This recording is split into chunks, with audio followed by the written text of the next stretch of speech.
आदिवासी लड़ेंगे जीतेंगे लड़ेंगे जीतेंगे બધા આદિવાસી છે ને हाँ વટલાઈ નથી ગયા ને જોરમાં બોલો ને જય આદિવાસી जय आदिवासी પેલી વાત મને શંકા છે જય આદિવાસી जय आदिवासी જય આદિવાસી जय आदिवासी શૈલેષભાઈની સાથે મુલાકાત કરી પરિમલભાઈ સાથે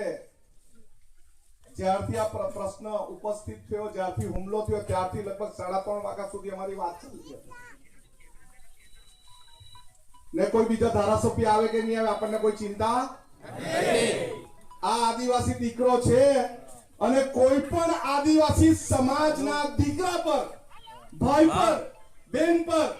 જ્યારે પણ હુમલો થશે ત્યારે આનંદ પટેલ ત્યાં આવશે આવશે ને આવશે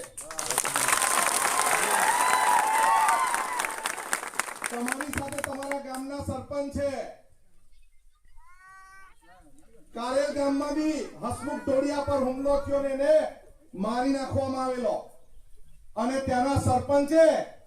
પોતાની મર્દાનગી બતાવીને તા બધાના ઝૂંપડા હટાવેલા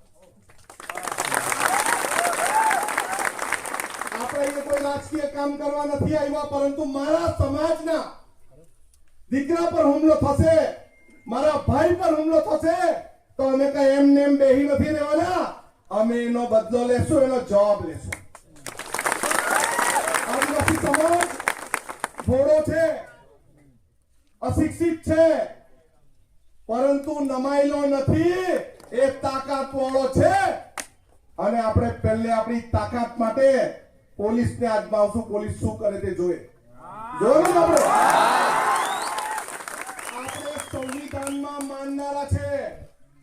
સંવિધાન મુજબ જ આપણે કામ કરીશું પરંતુ પેલું દાંતેડું મારેલું બેન છે ને એને ની લાવે ચાલે બાલે એને ભાઈ તમે ગમે ત્યાંથી પકડી લાવો ની પકડે તો અમે મહુવા પોલીસ સ્ટેશન નો ઘેરાવો કરું ને તૈયાર છો બધા અને એમની હાથ ઊંચો કરીને બોલો આપણે કોઈ નબળા નથી તમારો ધારાસભ્ય નહીં આવે તો કઈ નહીં બાજુનો ધારાસભ્ય તમારી હાથે છે અને અમે કોઈના વાતથી ગભરાતા ડરતા નથી અને આખા રાજ્યની પોલીસ લાવીને મૂકી દો ને તો બી આનંદ પટેલ જાય ને જાય